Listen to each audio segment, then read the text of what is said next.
Hey y'all, it's Katie. Hope everyone's doing well. Today we are talking about Spindle Fire by Lexa Hillyer.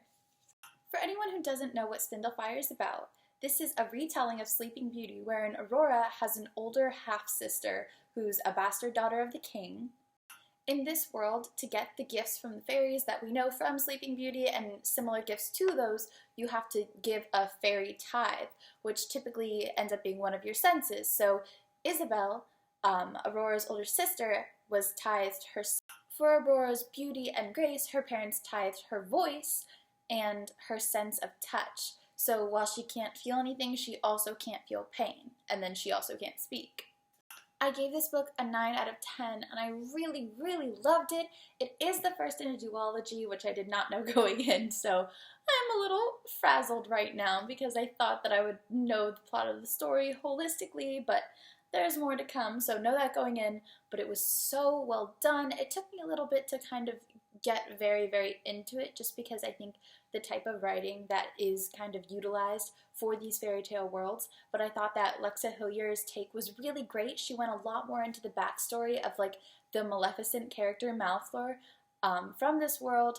In this world, Malfour has a twin sister who she slew several hundred years ago, and that kind of plays into everything, and I think it's really well crafted. The world is very, very detailed, and the story behind everything has so much more, and I love, love, love Aurora and Isabel's relationship. We do, of course, have a couple romantic subplots, which make everything really interesting, in addition to there being other fairies that come into play besides Malfour. That does include her sister, Belcour, but there are other fairies as well as the two of them.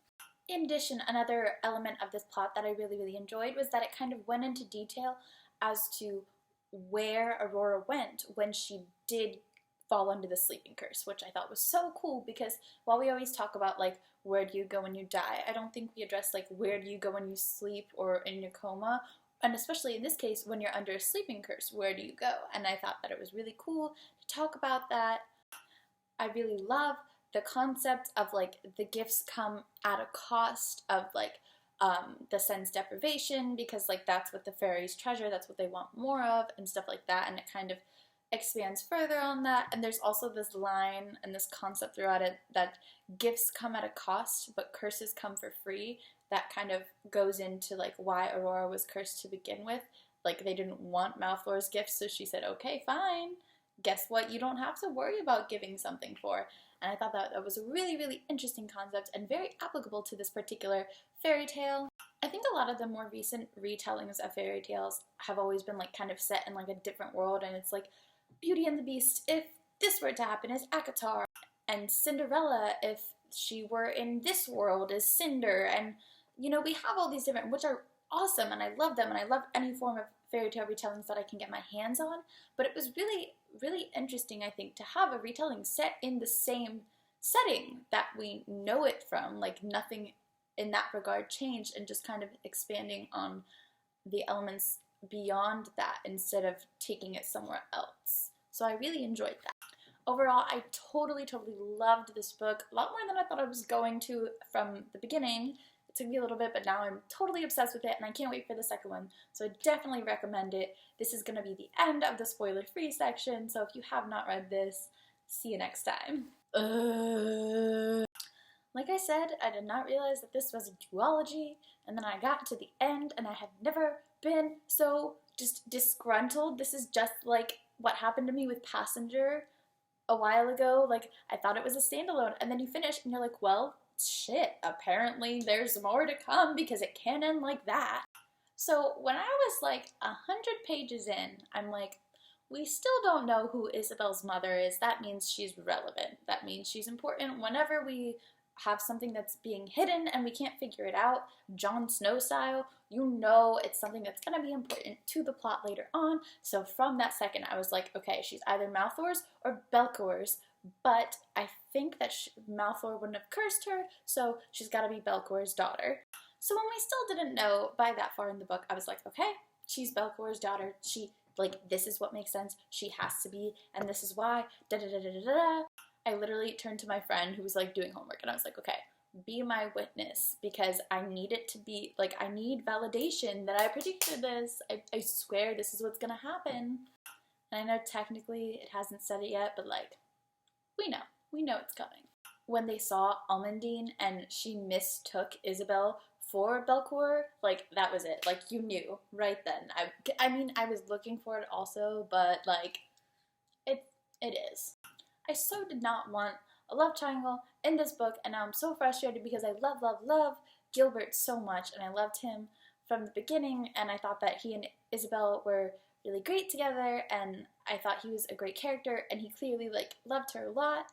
But then, like, he's gone, and now I really love William, but I still love Gilbert, and like, I want Isbay to be able to be with both of them, but like, that's not gonna happen, and I know that this is gonna be a whole thing, and I have such an issue, like I've said in my tropes video, with like the best friend kind of being like thrown away for like a new love interest, and I don't like that.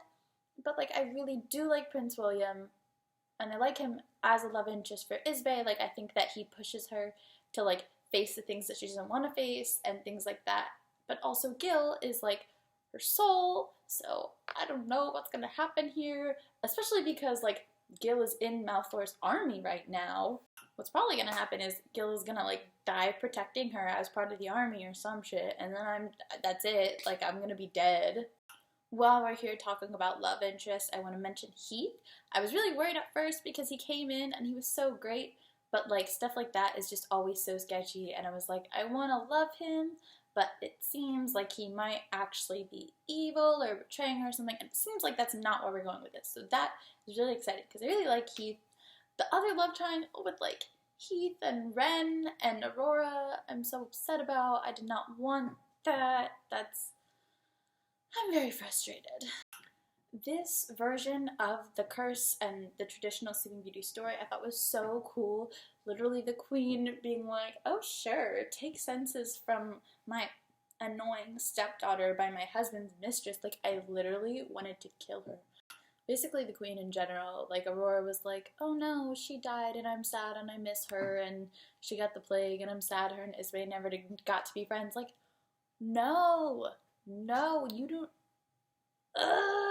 And while I totally think, like, if she had been presented the opportunity, like, at this point, like, oh, you can keep Aurora from dying if you lose your vision, like, I feel like she loves her so much that she totally would, but just the fact that, like, her 2-year-old self was stripped of the choice by a person that did not want her in her household and just literally took her for Aurora to get the benefits because she didn't want her own daughter losing anything else, when it was her choice to give up her daughter's senses for, like, beauty and, like, what? I loved that all the nuns were literally training in the night to be like warriors. I thought that was the greatest plot twist. Like, when we thought they were gonna be evil or something, I was so upset. And then it's like, no, she didn't have blood on her because she killed the princess. She had blood on her because she's learning how to be a badass in the middle of the convent. Like, yes. When Isbay kissed Aurora on like the cheek or the forehead and she didn't wake up, I was in shock. Like, I thought that was gonna be it, like Maleficent style, oh, that's true love because she loves her sister. And then it ended up being the crown, which was so clever, and I never would have even considered that, and I really enjoyed that. I really liked the point of view switch. It had a very Cassandra Clare feel to it to some extent, but I thought it was really interesting how the looks into the past were kind of slim from the fairies' point of view, and I thought that definitely helped us to understand them more as characters and as antagonists.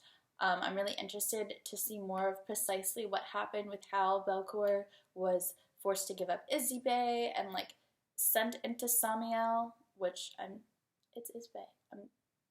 It is. I'm so frustrated that it ended here, and like, you know, as soon as someone wakes up from something, like, that's exactly what you know is going to happen. We're talking Mockingjay Part 1, Part 2 split. We're talking Breaking Dawn split. Just any time that there's going to be like a stop between two, like, you know, if somebody's in a coma, they're going to wake up and that's when it's going to end. But like, I was still so frustrated, and I still have a lot of questions that are unanswered, so I'm really excited to get those answers in the second book. We still don't know why the sleeping curse is really spreading. We can assume it's because of Samiel, but I think that there's probably something more to it that we don't understand. We don't know if Malfoy is really storming the castle, if so, why, and like, if she truly intends to do that, and if it's just because of opportunity, or if there's a particular reason why right now is when she's doing it. If Aurora has managed to kind of break out of Samiel, did she manage to break everyone else out with her? So what does that entail for Heath and Ren and all the other people that live there who are currently starving and like their home is on fire? And what does that entail for Belcour, who has been trapped there and has kind of lost her mind? Will she try to reclaim her power? Will she try to see Isbay? What's going to go down between her and Malfour? Will Isbay still be able to marry Will now that Aurora is awake? I have this like really awful feeling that because they're as close as Belcour and Malfour kind of were once or wanted to be, that Aurora's gonna wake up and be like, what? Like, you stole my prince, and have like the same kind of reaction as Malfour, and that really, really worries me because I don't want that to happen because they have such a good relationship, and also like Isbay deserves love, and if she chooses to have it with William, like she should be able to, and I'm hoping that because Aurora is such a romantic that she will agree with that, but like honestly I'm a little worried about how that's gonna go down and that like one of them, probably Aurora, is gonna go dark. I'm kind of wondering if one of the other fairies is more than what they seem. We've kind of just seen them in passing. We saw a few. We had Binks and Almondine and Violet, and we kind of just got little things, and they seem very disjointed and like not super powerful right now, but I'm wondering if one of them was hiding something, or if they will develop something and become more important parts of the story in the second book, or if they truly were just like pit stops along the way. And kind of along with that, who truly did kill the older two princes of Aubin, William's brothers, because we still don't know for sure. And while the probability is that it was Malfour's army, there are so many cases, I feel like, in books, especially in fantasy type books, where we think, oh, it must be this person, and someone else, like a different and larger foe than the one that they think they're facing, hides behind that and uses that to get away with things so that they don't realize that there's someone else coming for them until they're upon them. So I'm kind of worried that that's going to be what happens with the way the princes died, and that there is someone other than Malfour out to get them, or another fairy like doing her bidding until it's going to be convenient for them or something. Unless, of course, they're not really dead, which is always an option and seems to happen a lot, and then would bring in another love triangle between Heath and Aurora and Philip, and I don't want that. Overall, though, I really, really love this book, and I'm so excited about it. I had such a good time reading it, so let me know your thoughts. See ya, have a good one.